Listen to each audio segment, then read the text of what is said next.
Okay, cover three example right now. Obviously, we're in the red zone here. Packers on offense and 11 personnel. They're currently aligned 2-by-2 with the tight end and receiver, and then they got their two receivers at the top there. Looks like a cover three look in terms of identifying that cover three. Pre-snap, it's pretty simple. We see we have a single high safety in the middle of the field, which tells us we're going to get an odd coverage, cover one or cover three. And then we look at the corners. And essentially, are the corners telling us, are we in man or are we in zone? Right now, they're giving us zone alignments, which means they're playing off, they're angled in. They're in position to key both one and two. They're not squared up. They're giving the receiver the inside release. A lot of different ways to identify the fact that these corners are currently, making it look like they're in a zone situation. And then we're looking at the overhangs to see if they confirm or conflict our assumption.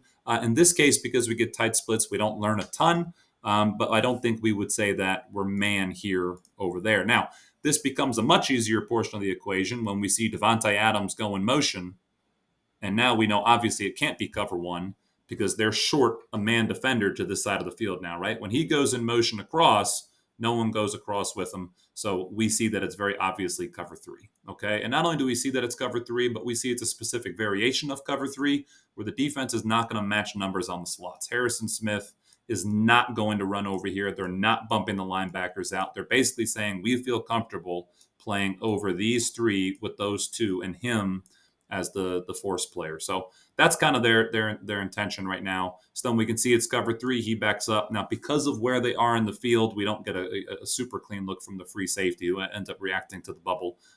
We are down in the red zone, so things do change a little bit.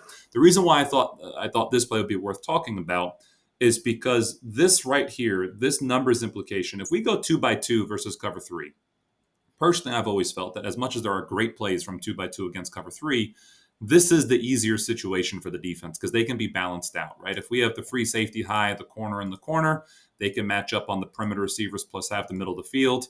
And then you have a slot defender and a slot defender who can line up over a slot defender and a tight end. And then you have your 4-2 box to handle your 5 offensive linemen, right? So as a defense, you're feeling pretty good about your alignments and numbers. This is where you want them. Now, the moment you get this guy becoming the third receiver to the other side, that changes everything fairly significantly, right? Now we can see right now the defense does not have numbers to the wide side of the field right now, right? We got 3 receivers out here and they only got 2 defenders.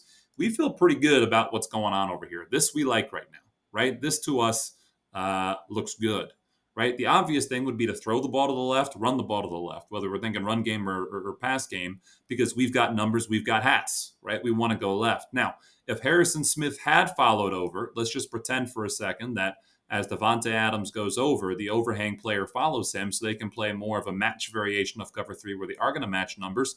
Now we would say we're isolated to the backside. We've got a seam, so meaning the space between the corner and the free safety that is now available to us. And we might want to run a little nod into that space and try to occupy because there's no seam player. We would also feel comfortable running the ball weak because they're now short a hat to the boundary, right? So in cover three, my first move as an offensive coach is to say, okay, well, how do we go 3-by-1? What are our play calls from 3-by-1, and how do we attack them from 3 receivers to a side and just play off numbers, just play to the hats, right? In this case, they didn't have enough hats to 3 receiver sides, so what does Aaron Rodgers do? He just throws it out there. Now, to be clear, this is not an RPO. This is an alert.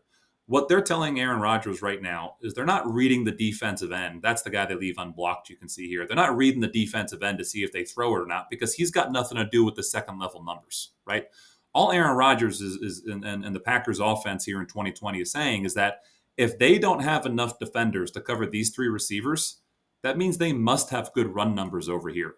So if they only play 2/3 right now, you got to throw it out there to protect the run play. If we hand this thing off, we're running into a crappy box. We don't want to run to this right now. Throw the alert, right? If Harrison Smith had followed all the way over, this ball should be handed off because your run numbers are better. So this is an alert system, not an RPO. But the ball's going to go out, and it's a very clean look at how the numbers against cover three should function, and teaching the quarterback how to count just to protect your run game, similar to an RPO. But because we're not blocking the defensive end, it's not really an RPO. It's an alert system. We're not reading him on the pass stuff. So either way, that to me is a very clean look at cover three and a very basic look at how to attack cover three just using formation and counting.